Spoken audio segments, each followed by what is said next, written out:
Oke, kembali lagi di Sinom Channel bersama Rangga Sasmita di sini dan tentunya di acara Sinom Podcast. Yes, pada episode kali ini kita akan membahas tentang Partai Komunis Indonesia ya. Ini mengandung sedikit sejarah juga opini lebih tepatnya ya, sebagai proyek rutin yang menghantui Indonesia ini dari Partai Komunis Indonesia gitu. Dan berbicara tentang isu kebangkitan PKI ini tampaknya nggak pernah absen mewarnai perpolitikan Indonesia. Setiap tahun isu ini dipakai oleh berbagai kalangan untuk berbagai kepentingan. Dan jualan isu ini sejak Orde Baru hingga Reformasi masih aja laku. Aneh nggak sih sebenarnya? Yang masih hangat misalnya pada demonstrasi menolak RUU haluan ideologi Pancasila baru-baru kemarin. Demonstrasi yang dilakukan di gedung DPR pada hari Rabu 24 Juni 2020 itu diwarnai aksi pembakaran bendera PKI dan bendera Partai Demokrasi Indonesia Perjuangan. Ya, ini yang menuai aksi balik nih dari teman-teman kita di PDI. Partai Palu Arit yang telah dilarang sejak tahun 66 ya, disangkut pautkan dengan munculnya RUU HIP. Dari beberapa sumber nih, aku juga baca nih, ada dari sejarawan Lembaga Ilmu Pengetahuan Indonesia menyebutkan bahwa fenomena ini berkaitan dengan pemilihan presiden 2024 nanti. Dan di sini menegarai pihak-pihak yang berkepentingan menghidupkan isu komunisme adalah bagian dari rezim Orde Baru. Mereka hendak menjadikan isu komunisme kembali menjadi musuh bersama. Jadi mungkin beberapa pemilu ke belakang teman-teman juga pasti masih ingat ya, bahwa isu yang amat sangat mudah untuk digoreng itu kalau nggak isu agama ya isu komunis. Jadi beberapa pihak yang dilihat ini dengan sengaja, dengan masif menggoyang masyarakat dengan mengatakan kebangkitan kembali komunisme. Kayak gitu. Dan sebenarnya kalau ngomongin komunisme nih sejak Orde Baru, sejak zaman Presiden Soeharto tuh udah beliau ini mendapuk diri sebagai presiden yang menggunakan super semar ya dulu ya, kejadiannya masih ingat ya, surat perintah 11 Maret gitu. PKI dan ideologi komunisme menjadi yang pertama di bumi hanguskan. Jadi sebenarnya udah dihapuskan gitu sejak zaman Soeharto melalui TAP MPRS nomor 25 tahun 66. TAP MPRS ini tidak memberikan peluang sama sekali bagi organisasi yang berideologi komunis. Jadi dulu sebenarnya nggak cuma PKI doang gitu. Partai-partai yang mungkin secara haluannya udah kebaca ke komunis, haluan-haluan kiri itu langsung dihapuskan. Namun tak hanya sampai di situ gitu. Perang melawan komunisme kemudian secara bertahap dilancarkan melalui beragam jalan, dari buku sejarah, film dulu ya, G30 SPKI dulu pasti pada ingat, dan produk kebudayaan lainnya, serta berbagai propaganda yang bersumber dari satu pihak, yakni pemerintahan Orde Baru itu sendiri. Nah, disebutkan bahwa isu yang kemudian berkembang dan digunakan rezim untuk memberantas orang-orang yang kritis terhadap pemerintah, tuduhan komunis pada era Orde Baru menjadi tuduhan yang akan berakibat fatal. Mereka dengan mudah dituduh komunis. Isu PKI digunakan untuk misalnya mengambil tanah, kemudian membeli tanah dengan harga murah.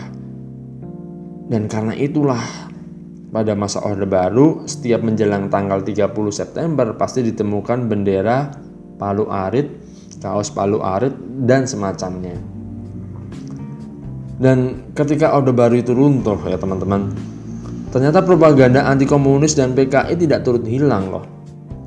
Berbagai pihak justru memanfaatkan isu yang dirintis Orde Baru itu untuk kepentingannya masing-masing. Proyek itu dianggap semacam proyek rutin aparat keamanan pada masa Orde Baru. Dan pada era reformasi ini perubahannya bertambah banyaknya para pelaku yang punya kepentingan mengangkat lagi isu komunisme. Jadi mungkin kalau zaman Orde Baru dulu itu hanya kalangan-kalangan tertentu gitu ya. Kalau sekarang udah makin banyak nih yang memanfaatkan isu tersebut. Lebih jauh lagi nih, Orde Baru meninggalkan stigma terhadap mereka yang dituduh terlibat G30S bahkan menyeret anak cucu mereka. Stigma ini menjadi senjata untuk menyerang misalnya partai yang memiliki kader yang orang tuanya terkait PKI. Dan untuk memutus rantai stigma tersebut, stigma dan jualan isu PKI sebenarnya bisa diredam. Pasalnya, sejak reformasi banyak buku dan kajian yang mengulas gerakan 30 September 65 sebagai narasi sejarah baru dalam melihat peristiwa tersebut. Banyak pula kesaksian dari orang-orang yang dicap PKI dibuang ke Pulau Buru ya dulu ya, pulau pengasingan. Dan mereka yang tak bisa pulang ke tanah air itu banyak banget. Kesaksian mereka juga dapat menjadi alternatif dalam melihat peristiwa 65 ini. Bagaimana ketika pengalaman dia diasingkan itu bagaimana, kemudian dibuang ke Pulau Buru itu membuka sejarah baru, membuka pengetahuan orang tentang apa yang sebetulnya terjadi pada masa Orde Baru. Dan untuk literatur dan juga referensi-referensi, mau itu media cetak maupun online itu banyak banget teman-teman kalau memang niat mau nyari gitu ya.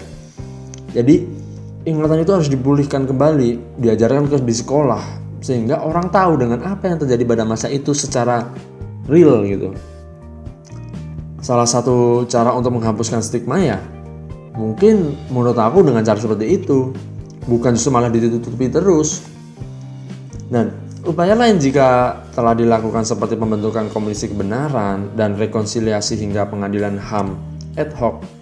Namun usaha itu harus melewati banyak hambatan. Persoalan 65 ini diselesaikan dari yang mudah dulu, seperti kasus kecil. Ya udah semestinya sih sebenarnya pemerintah di dalam hal ini, Presiden mengatakan bahwa hal itu pernah terjadi pada masa lalu. Kalau tidak mau minta maaf, diakui bahwa sudah terjadi kekeliruan pada masa lalu. Jadi masa lalu sudah kebanyakan drama gitu loh pemerintah nih.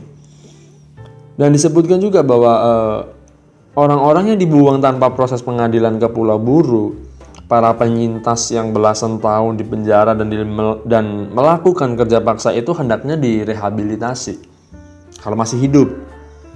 Jadi ya menurut aku sih lebih mudah ketimbang menyelesaikan pembunuhan massal tahun 65 yang menyangkut aparat keamanan sebagai alat negara, tetapi juga ada masyarakatnya di situ. Selain itu, untuk menghilangkan stigma nih lagi-lagi ya, perlu juga mengenalkan generasi muda pada sejarah yang lebih jernih. Melalui pendekatan sejarah yang berimbang terkait isu 65, generasi muda ini diharapkan bisa terlepas dari propaganda yang digencarkan sejak Orde Baru. Dan aku yakin banget, tipikal generasi muda pada saat ini itu cenderung lebih strong kalau menurutku ya. Dan lebih kebal gitu, apalagi generasi-generasi dan angkatan-angkatan receh gitu. Generasi muda ini menurut aku juga bisa terlepas dari propaganda yang pertama tadi itu, dan juga perlu lebih banyak lagi situs-situs yang mau menceritakan sejarah-sejarah, mengingat sudah banyak juga nih buku-buku dan kajian yang semakin memperjelas peristiwa 65 ini. Dan tentunya nih teman-teman bisa baca beberapa referensi dari sudut pandang A, sudut pandang B tentang kejadian 65 ini gitu. Jadi menurut teman-teman nih, kita diskusi di kolom komentar. Kira-kira seperti apa sih proyek yang bisa dibilang nih proyek rutin yang dari hantu PKI? Apakah kita nih sebagai generasi sekarang ini bisa memberhentikan ini, ataukah ya udah kita lungsurkan lagi ke generasi berikutnya untuk bisa menghentikan? Coba yuk kita diskusi di kolom komentar ya. Mungkin segitu dulu dari Sinom Channel. Sampai jumpa di episode Sinom Podcast selanjutnya, dan have a good day, stay kritis.